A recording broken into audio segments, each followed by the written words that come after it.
So thank everyone for joining today. And we have like this amazing panel with a lot of corporates and H farm today with us to talk about how those large corporations are currently working with startups. So what we saw is corporates are doing a lot of work with startups, right? And we can see like three main things. It's like building yourself, partnering, or buying. And when you just think about buying, you just see recently, for example, like General Motors acquired a cruise automation for $1 billion. Unilever acquired Dollar Shave Club for $1 billion too. Walmart acquired Jet.com for $3.3 billion, right? So there's a lot of acquisition. And then you get also a lot of corporate also building internally their own thing, like 3M, the well-known example of the Post-it, but they're also doing a lot of other things, right? So today we'll talk more about partnering, like how corporates can engage with startups. So to start, I would just ask like each of the panelists to introduce themselves quickly about who they are, what is the company they're working for, and what they're doing. Hi, so I'm Pierre Louette. I'm Deputy CEO for the Orange Group. It's a very large telecommunications group. And I'm in charge, as a Deputy CEO, I'm in charge of several things within the group, central functions if you want. And recently, I've been added the responsibility of investing because I was an investor previously with Bernard Arnaud in the early years 2000, and so we're going back to the tradition.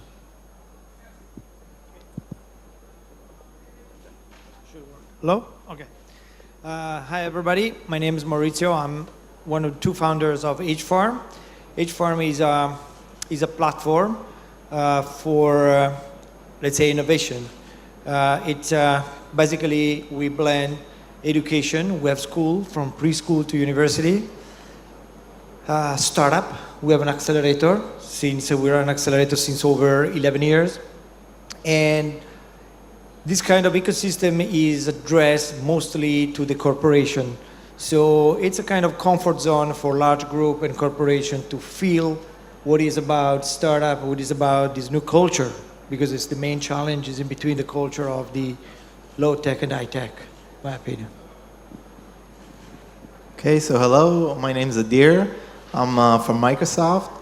I'm heading the innovation in Microsoft and also working on the open source division.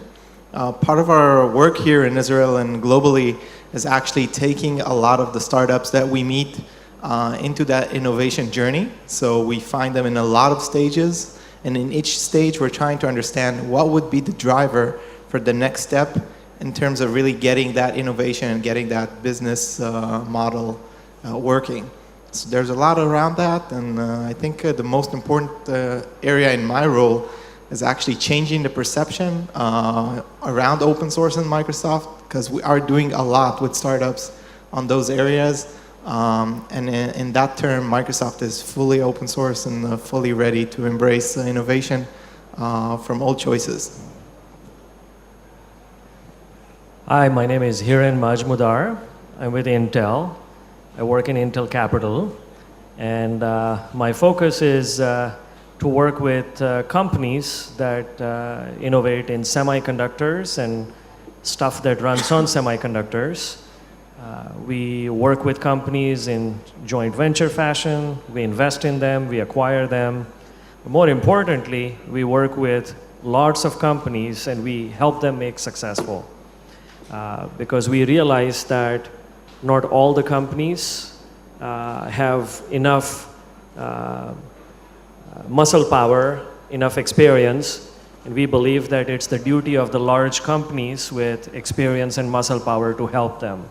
So we are running a very unique small accelerator program in Israel, and we have some good results in terms of helping the companies, whether they help Intel or not, and we'll talk more about it. Hi, my name is Yossi Matias. I'm the Vice President Engineering at Google. I work on search. I'm also the head of Google's R&D Center, which I established some 10 years ago. We have now about 600 engineers in Israel.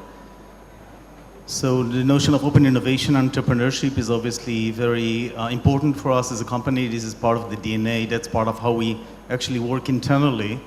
So obviously there are many ways in which we are embracing that. And we're still, even though we're a pretty big team, we're still working on small teams, on experimental projects and innovating quite a bit. But also when establishing the center in Israel, we put it the priority to also work with the ecosystem and see how we can work in supporting and promoting entrepreneurship, open innovation, both because we care about it, but also because it's important for us as an ecosystem to have a healthy one, and everybody benefits when we do that. So to that end, some of the activities we did was we established some 4 years ago, experimentally I should say, a platform called Campus Tel Aviv, which became a pretty significant hub for a lot of activities in the community and for entrepreneurship.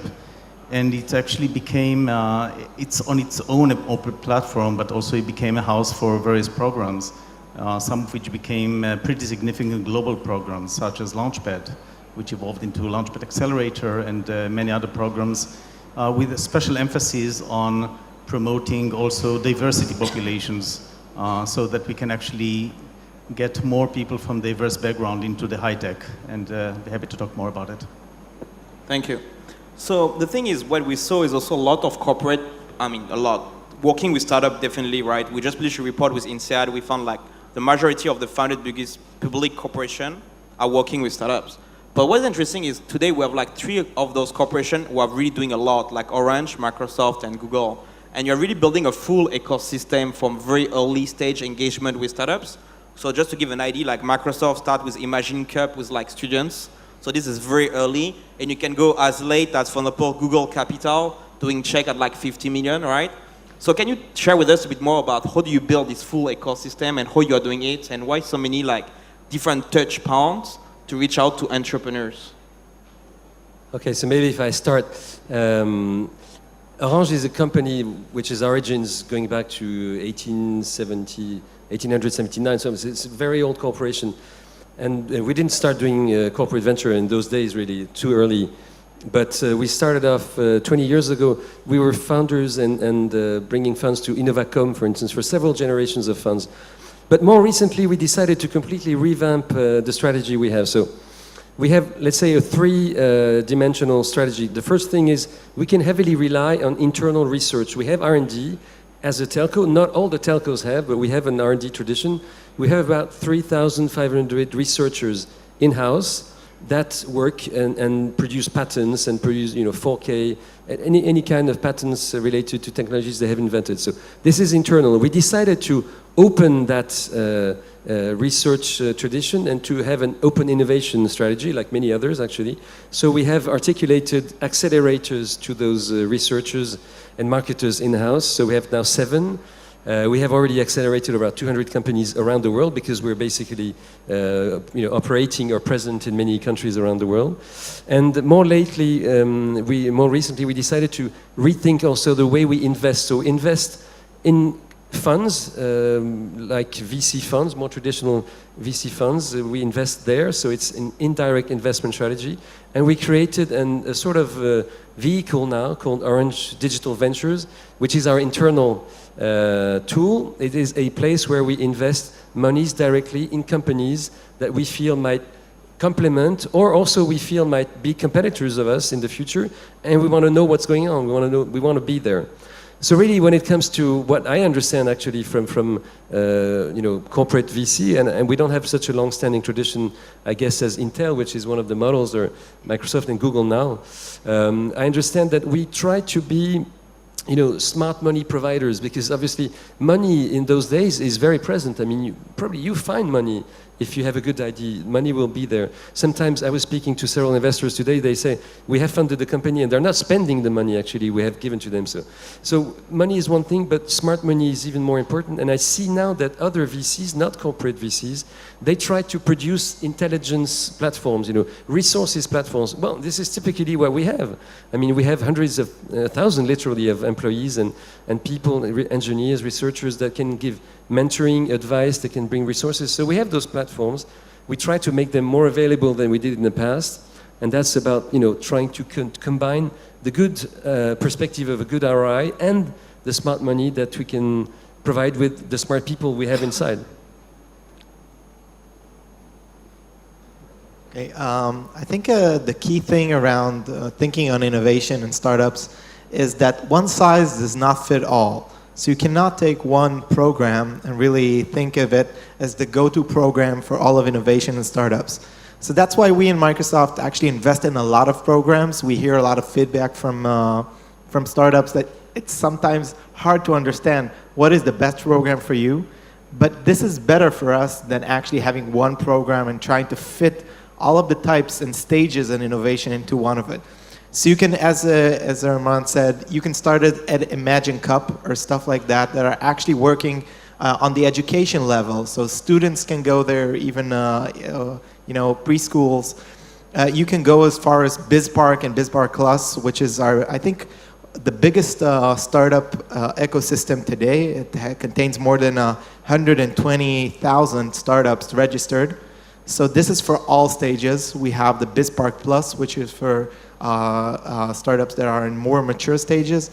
And we also have our Accelerator and our Ventures Fund. So when we're thinking on innovation, we feel like we should meet each startup and their stage point and understand what is the best stage and what is the benefits that he can get from that relationship with Microsoft.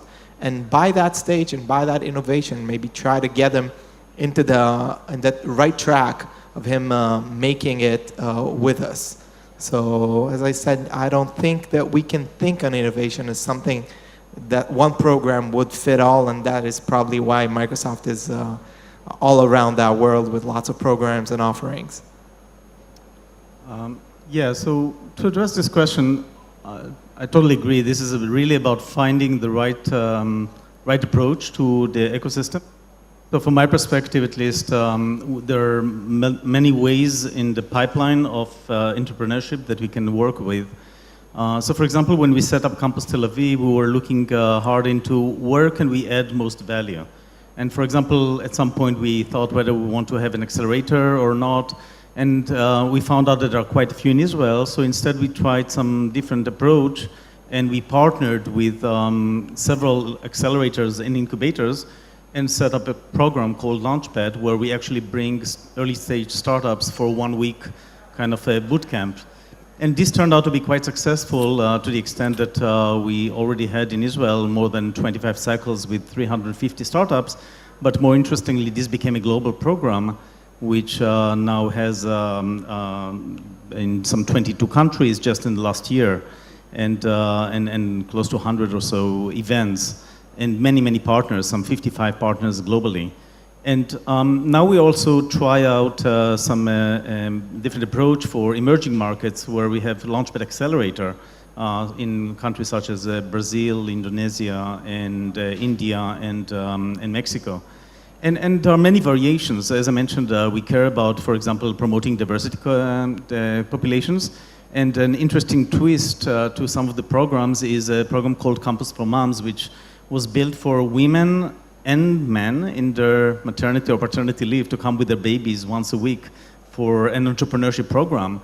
And it sounds a little kind of weird, but it's an amazing program that actually now we had over 17 cycles globally on that. And actually just met here today on the premises of DLD two women who actually met in Campus for Moms, and they have a startup which actually started there, and there are many such success stories. So the ability to actually influence entrepreneurship in multiple levels is obviously important. Now, in addition to early stage, of course, there's a lot of importance to look into the later stage, and obviously having the right, the likes of ventures and capital, etc., is important to look into the funnel of entrepreneurship from early stage startups all the way to the end.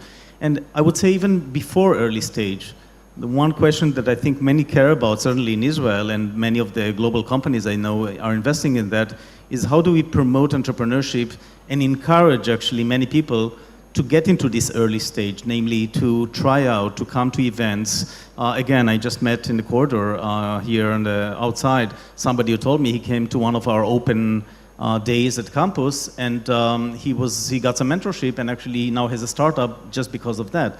And this is kind of anecdotal stuff, but I think many of us believe that we should somehow encourage the community. We are in this amazing time that you can actually get entrepreneurship by everybody, and if you give the right mentorship and the right support, then a lot of good stuff happens, and it's certainly not a zero-sum game. So that's why I'm very happy to hear about any program happening in any global company out there. Yeah, and corporate have a massive impact on that. When you think about Startup Weekend or Startup Grind, both of them are sponsored by Google, and Microsoft are also sponsoring Lean Startup Machine. So those programs will be difficult to be break-even, but they get like those massive support from corporation to run like this kind of program. So when you look after a bit more like granularity, when you look after funds, there's also corporate having one fund, but some of you guys today have like several funds. So if I just bring another example, like in India, you get Tata, they have like 4 funds. They have 3 at different stage and 1 specifically for healthcare. So I would love to have your point of view about why different funds and why looking after like different kind of population, because some of you also some focus on diversity and different stage or different industries. Or also on the orange side, maybe also a bit more about partnership, what you do with also your partners, like Eco-Mobility Ventures or A-Risk Capital, for example. Yes, well, we are investors in funds which are in which we are LPs, so we contribute money and select teams that then will select companies in which they invest. So that's the sort of indirect funding activity, and those funds are structured alongside the traditional kind of early stage growth, late stage structure. So that's one thing, because we want to be present, on the different segments of the value chain. And then we have the funds that we run internally, as I mentioned, Orange Digital Ventures. It's an internal team. We make our own choices. Maybe a couple of words on also what we expect is rather clear. You expect to first of all have a good ROI. That's the traditional and sort of normal expectation from investing. We are using our shareholders' money, so we try to make the best use out of it. And then we expect also to contribute to the environment, learn, gather information. And one of the best, I think, advices that I try to give to the people we commit monies to, that hope, to make business with us at one point or another, is try to make business with Orange if it makes sense for you, but don't spend too much time on it. So I'm always telling them, don't get, exhausted running from one person to another. We're a big corporation, maybe too big in some ways, too many people interested in so many things at the same time. So, make a couple of appointments. If it makes sense, it will happen. Otherwise, go, live your life. We will fund you, but, become big outside. We're not trying to make it happen within our own environment, our own world.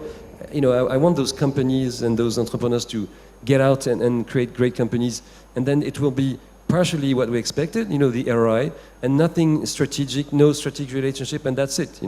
It's really no worries for me. We can go in those 2 directions at the same time.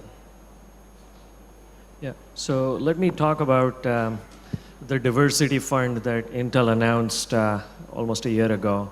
So our CEO analyzed what is the situation with diversity. And first and foremost, he looked at our company. He looked at our employment just inside the company. And he found that we don't have a representative sample of diversity. And diversity is defined in many ways. It's defined as underrepresented minority, it's defined as underrepresented gender, all of that.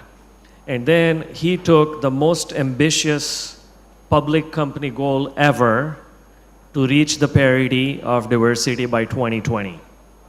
As he went about analyzing this and taking this ambitious goal, we also realized from Intel Capital perspective that as we look at the startup ecosystem around the world, we don't see enough diversity-led companies.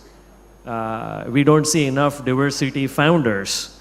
What we see is founders who have means, who have infrastructure, who have knowledge, who have connections. And generally speaking, they seem to be more successful. So we took a very ambitious goal. We allocated $300 million that we said we will target only to companies that are led by executives who come from diverse background. We have a very strict criteria. And as we went into this, when we announced the fund, early on we found it difficult because we didn't have enough pool of such founders. So we put a system in place to go and help some of these founders who are thinking of startups or are in the very early stages. And then so far we are lucky. We have found close to 6 companies that we invested in that are from diverse background. And I believe it is the job of very successful companies like Microsoft and Google and Orange that we help the diverse entrepreneurs to be successful because not only we invest in them, with the large companies, we can help them from launching the company all the way down to the exit of the company and everything in between. If I can say a few words about diversity. First, I'm very pleased to see that this is a topic that is important for many of the companies in Israel. So I applaud the activities done here by Microsoft is doing a great job on that, and Cisco, who's not represented, is doing an amazing job in Israel. Diversity, as you mentioned, has multiple facets, and indeed, I think that we need to deal with the funnel early on. So just to call out one program that I found pretty inspiring, started by 2 engineers on my team some 9 years ago. They came to me, the first female engineers that we hired in Israel, and they said they want to do something about the fact that in all their life and career, they are mostly surrounded by men. And they observed that the place to influence is really typically the age of 14, 15, because many of the choices about majoring in STEM, in science, technology, and etc., computer science is taken, and the general tendencies for only the population that we typically see are to go there. So they started this program, which is, and really we looked into how to have a scalable program. So we tried out the program. They turned out to be very effective, and I encourage others to, some are doing related, but encourage others to also take. It's called Mind the Gap, and it's all about inspiring girls, high school girls, to take science and technology. And it turns out that this is very effective if you pay some attention. So this program became global with over 10,000 girls worldwide now. And you see that it makes a difference once you have role models and some interaction.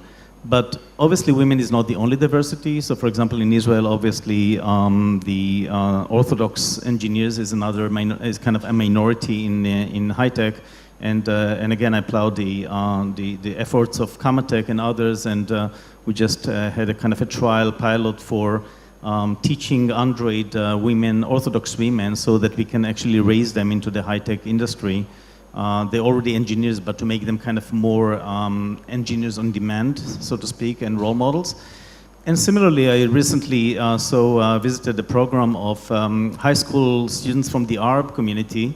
And again, unfortunately, the technology is not necessarily high priority. So we need to kind of encourage many of these populations to actually look more into these areas. And the more interaction that we have, I think we're better off. And there's a lot of work to be done. So I think, again, this is going through the entire funnel.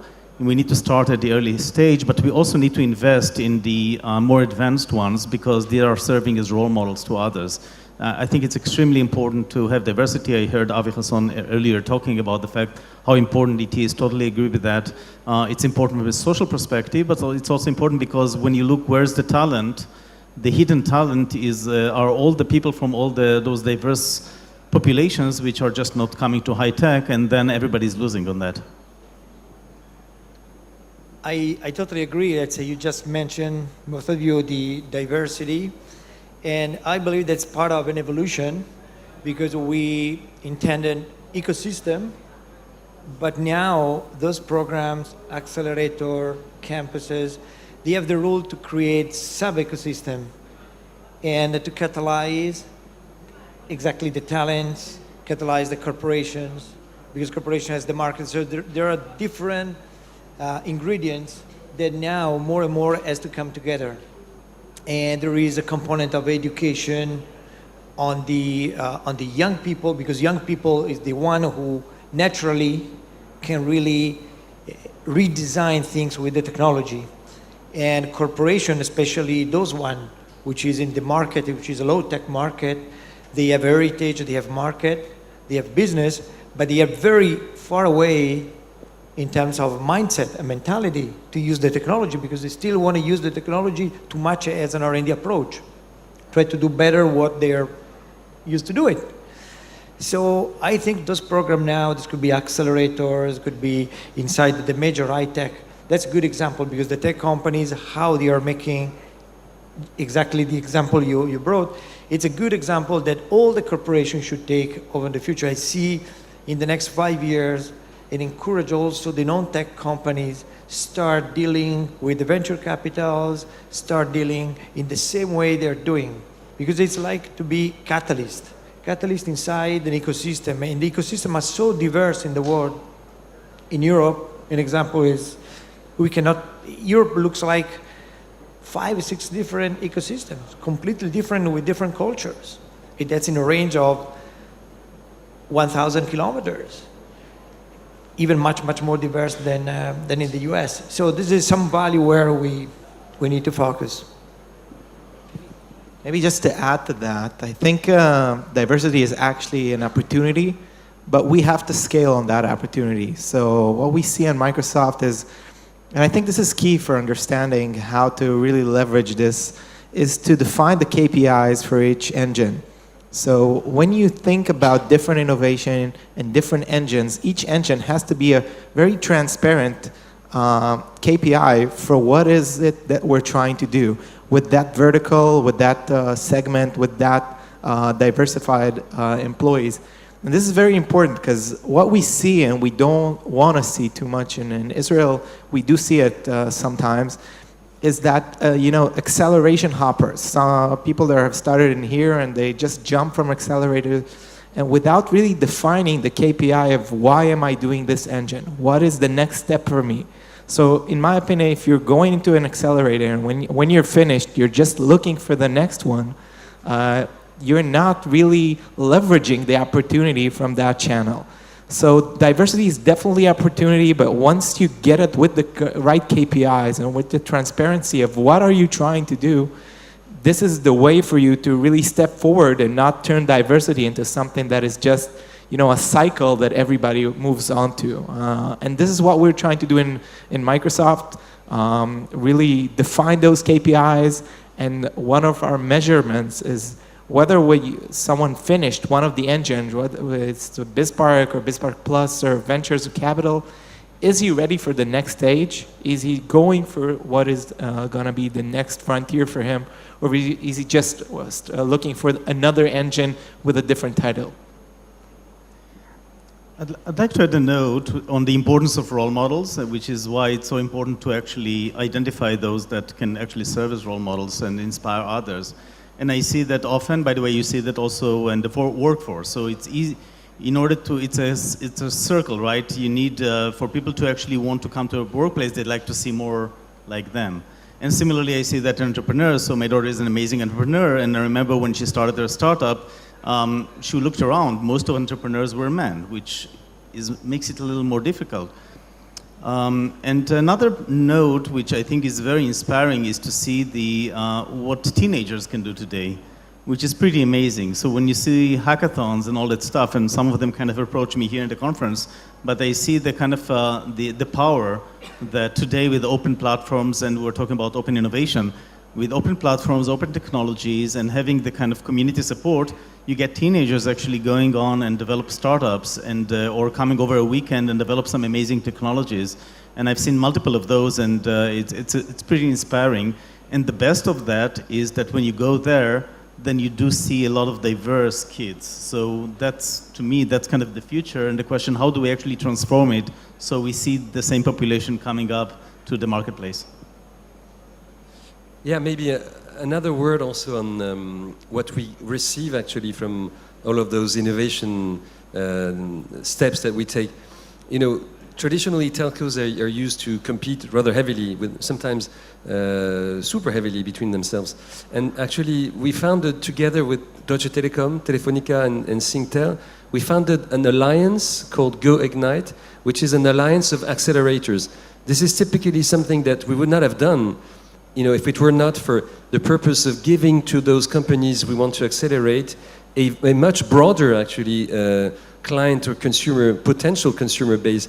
Together, we put together 450 million customers. So the companies accelerated within one of those 4 networks can gain access to this broad user base. And that's something which I think we've learned also from social media, and we've learned from the power of the crowd. We give them access. It's not competitive issue for us. If any of those companies becomes bigger thanks to the access they gain to this basis, it's good. And this is, again, one of the key learnings we had, and something I think very positive in terms of our own culture. Another tool used by a lot of corporate is the corporate accelerators, right? I suspect there are already a few hundreds worldwide. I have a personal list of 160, but I suspect there will be more 200 or 300 of them happening now. So several of you guys are running like several accelerators, like several batch and several locations. So really doing that at scale. Like, do you believe this is a way to run a corporate accelerator, is really having like 100 or 200 company graduate per year? Or do you believe sometime on a smaller batch? So let me start on that. I think Microsoft has 8 areas what our accelerator is working. Here in Israel, we're just finished our 8th batch. All in all, we're calling our accelerator, and this is our personal trademark, but feel free to use it.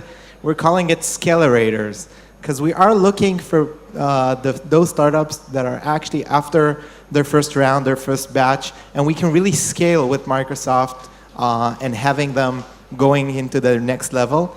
I feel like the Accelerator is working very well. We have 6 out of 8 on our previous batch has raised money during the Accelerator. We have 80% and more than 3 startups that have already done exits since we started the Accelerator, and this is only here in Israel. So those are great numbers. I think one of the best in the market, and it's actually because we're looking at the Accelerator at his, I think, the best stage of taking them to the next level. So if you are really in terms of the entrepreneurship or early stages, we have a lot of different programs for you, but we feel like with all the innovation happening today, we have to have that understanding of where Microsoft can contribute. And because we have that large ecosystem, and because they have so much, we can take the local success and turn it really into a global success. And this is where we feel our value. So I think when we think about our accelerator, the small scaled batch is actually where we see it, because this is where we can provide our value and really take that to the next level. And I think the numbers and the money raised for our accelerators and the top ranks really proving that this is something that is working for Microsoft. So small number of startup per batch, but a lot of startup per year. Yeah, and we have a lot of accelerators. So we have in London, Berlin, and Seattle, a lot of places around the world. But we are looking at the small scaled one and not just let's try a lot of them and hope for the best. So the numbers on the ranks is very important to us. 80%, 90% funding is what we aspire for. And I can confirm this strategy. So to get smaller batch, is it possible to get simultaneously? We're running also 6 different programs per time, designing, of course, for specific corporations. And also, we experimented some program on different level of stage. So not just usually as accelerator, just be at seed, and then getting the 4 months, and then just looking for the seed money. But some programs comes with a startup that a specific program designed in the way because the startup has a round or going to be round, just because it's going to more specific focus into a specific strategy of the call that is being settled. So I see the accelerator can host different level of program, but I could totally agree with him. It has to be a small program where you can have a lot of focus, and then you can really take care and connecting with the next stage. Just to mention that it's interesting to watch the accelerator, the companies that we had in our Launchpad Accelerator from emerging markets, and how the type of mentorship that are getting seems to have a pretty nice impact on their success rate and their funding and revenues and some key metrics. And as a general observation, when I look into what happens with if I took at the lens of the Launchpad program, one thing which is clear is that entrepreneurship in general is becoming more and more visible worldwide. It's a kind of a global phenomena. Everybody understands that you need to have more of that, you need to encourage that. We see that from European governments that are actually investing in that. We see that in delegates that are coming to Israel quite a bit to see what's going on and then also doing that elsewhere. So obviously from a global perspective, this is great. From an Israeli perspective, that means that we need to invest much more in our ecosystem, in our through the entire funnel, so that we actually remain in the great position that we are looking forward. So this is kind of more of a message to ourselves. We need to actually keep investing to keep the kind of the edge that we have. But all in all, I see great trends globally about more and more entrepreneurship overall, both in the startup as well as those who are joining the companies as engineers. Okay, just maybe one last question. It's like 6 seconds each. Any piece of advice for entrepreneurs who want to work with corporates? Yeah, maybe again to start, embrace what they offer you, but don't get exhausted and keep focused. I think understanding the metrics and the KPIs for that corporates, it has to be a win-win. So when you approach them, you have to understand what are they in for and how to reach their KPIs, or if it's even relevant for you. So this is not just another accelerator. This is something that you have to understand the other side and what they are looking for to be fitted. I would say that make sure that the technology or the product or software that you are developing is truly a differentiating product. Make sure that nobody else is really working on it. You will have the attention, support, and all the help you need from the corporation that you approach. I would just say, regardless of working or not with the corporate, as always, work on stuff that matters and stuff that you care about. Be comfortable with the canvas and according with the metrics, which is every day you have to understand, and tune it with the mission. Because, of course, you start with a vision, with a dream, and your metrics and your canvas is going to be very important to adjust it, your path. Thank you, guys.